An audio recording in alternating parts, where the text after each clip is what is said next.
So let's begin with indisputable reality.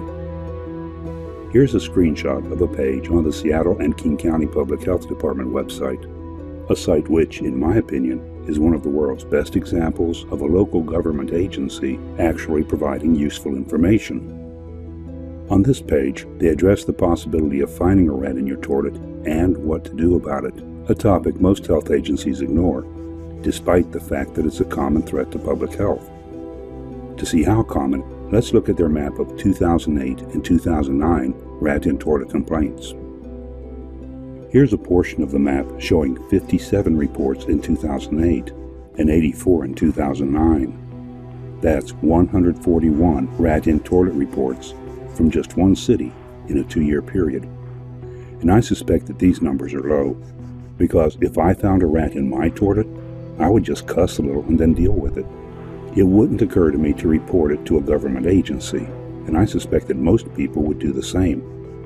So I think these 141 reports are probably just a small percentage of the number of actual incidents. Now, let's see what they suggest that you do when you find a rat in your toilet. Here's their recommended course of action. Stay calm. Yeah, right, I'm sure. But the rest of the steps really are doable. Keep the lid down. Squirt some liquid dish soap into the toilet and flush. Then, if the rat is still there, do it again until it's gone. But why and how do rats get there in the first place? It's because rats have a truly remarkable sense of smell. In fact, they've been trained to locate landmines and even to identify tuberculosis infections, all by scent. So, of course, their nose also alerts them when even the faintest traces of food are flowing into the sewer.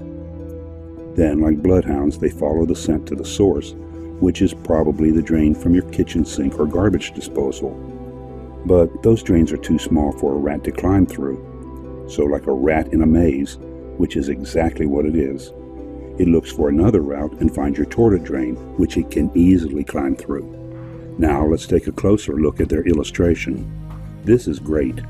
It's a simple yet basically accurate representation showing that your drains are actually a tunnel system that carry waste from your home to the sewer and allow things that live in the sewer to enter your home. Also, this illustration helps to correct a very common and mistaken belief that toilet drains and sewers are always filled with water. They are not. In fact, they're usually rather dry except for a small stream flowing down the center. And now, let me quickly explain something important about toilets that most folks don't know. When a toilet is flushed, the waste enters the drain and then travels upward for a couple of inches in an upside-down U-shaped chamber within the toilet. Then it makes a U-turn and gravity carries it to the sewer. This chamber is a really good feature for toilets to have because it causes water to be retained in the toilet bowl and also to partially fill the chamber itself where the water acts as a gas trap to prevent sewer gas, the mother of all farts, from escaping into your home. And more importantly, this water barrier also helps to keep vermin out. But since rats are great at swimming underwater, for them the barrier is just a refreshing dip. However, as you'll see later, there's an easy and ecological way that we might be able to use this gas trap to prevent rats from even coming near your toilet. And now, you know far more than most people do about how and why rats get into toilets. So I think the Seattle King County Public Health Department is doing a great job of providing information. However, I do wish they would have mentioned that vermin can also come down your plumbing system's roof vent, which I've highlighted in yellow. See how it connects to the toilet drain? This is just a hollow pipe to provide airflow and extends from your drainage system to your rooftop. There, the pipe's opening is usually covered with a cap that allows airflow while keeping debris and critters out. But these caps are frequently missing, which leaves the pipe open for curious creatures to fly, fall, or slither into. Critters that may then try to free themselves via your toilet, which is especially common behavior for the fuzzy-tailed tree rat. For whatever reason, it seems they and their chipmunk cousins are appearing ever more frequently in people's toilets. And although they're cute, if one shows up in your toilet, don't put your fingers anywhere near it. Because rats, squirrels, and chipmunks are all rodents with almost identical skulls and teeth. So if you must pick it up, I suggest that you use barbecue tongs or something similar, or ask a dim-witted friend to do it.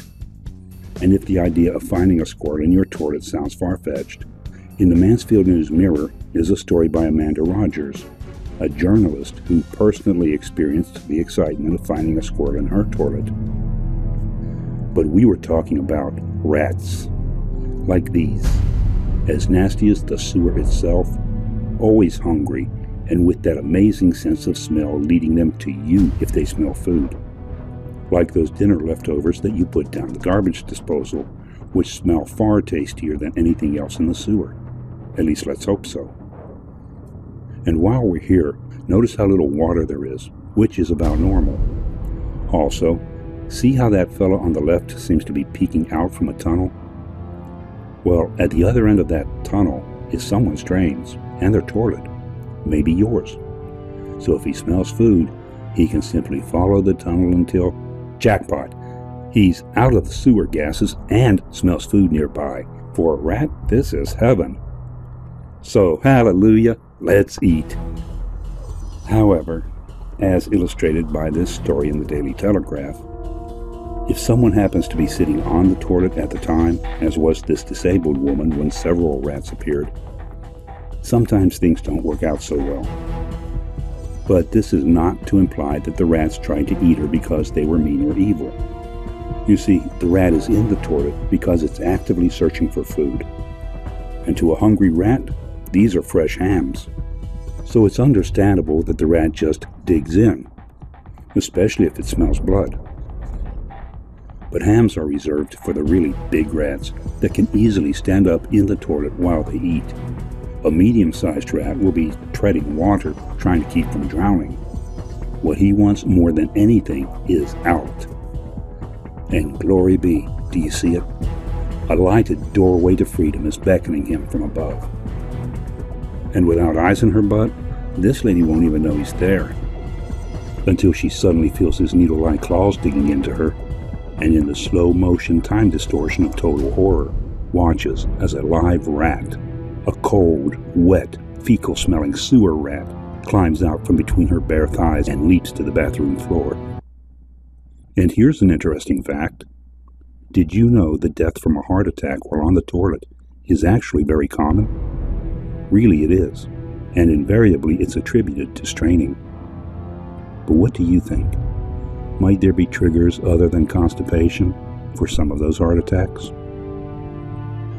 But hey, on the bright side, nature is helping to reduce the sewer rat population. The rats are being eaten by sewer snakes, such as this Asian rat snake, shown here as seen by rats that are soon to become snake poop.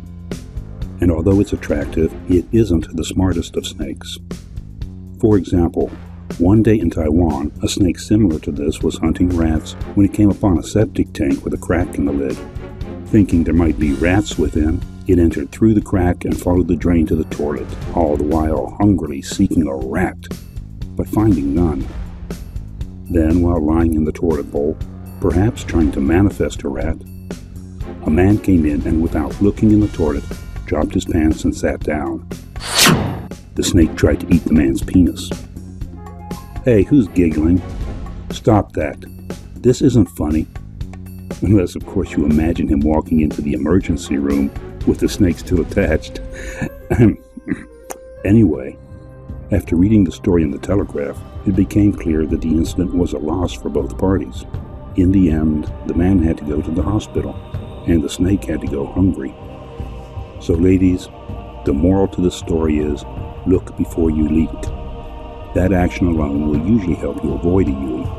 And now, while we're on the topic of snakes that eat rats, from Australia's NT News, we find a story about a black-headed python measuring roughly 6 feet being found in the toilet bowl of a 10th floor apartment. Fortunately, a professional snake wrangler named Chris Peverty was able to rescue the serpent, shown here on its commandeered commode. More recently, the Herald Sun reported that Chris had removed an even larger snake from a toilet, a 10-foot carpet python. Isn't that a great-looking snake? And now let's go to Manchester, England, where, via BBC News, we meet Keith, a 10-foot boa constrictor. a boa who terrorized an entire neighborhood by suddenly appearing in toilets and glaring at people who, until that moment, had needed to use the toilet. Then, as his victim scurried off to find a large heavy object to place on the lid, Keith would slither silently away, back down the drain. And if you, like me, tend to be a bit skeptical and think the picture might be a fake, I'll provide you with a link to the BBC video showing Keith being captured. So yes, this snake came up the drain into people's toilets. Now let's visit my turf, which is Florida in the good old US of A. Here, common around rivers, lakes, and swamps, we have a venomous pit viper known as the water moccasin, or cottonmouth. So why am I showing you this? Because, as presented in First Coast News, a Jacksonville woman went to use the toilet one night, and when she lifted the lid, a water moccasin lunged out and bit her, sending her to the hospital for 3 days. She estimates the size of the snake's head as being at least 3 fingers wide. So put your middle 3 fingers together and imagine big venom-dripping fangs on the outer too. And as an aside, during their warning pose, as shown, their fangs are retracted up against the roof of their mouth, just in case you were wondering.